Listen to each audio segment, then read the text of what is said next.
जीवनमा कुनै पनि ठूलो सफलता सजिलै प्राप्त हुँदैन। नदीले समुद्रसम्म पुग्न कति ढुङ्गा, पहाड र बाधा पार गर्नुपर्छ। बिउले माटोभित्र अन्धकार सहेर मात्रै बिरुवा बन्छ। सुन पनि आगोको ताप सहेर मात्रै गहना बन्छ।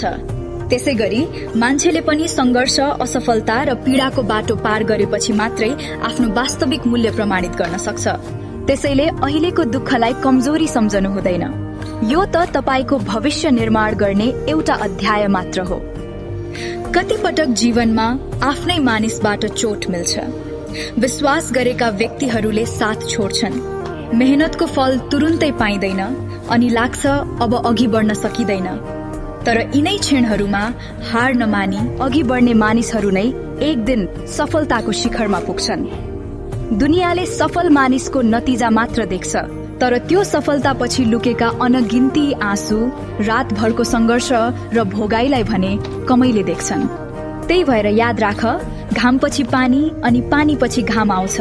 दुःखपछि सुख र असफलतापछि सफलता आउँछ।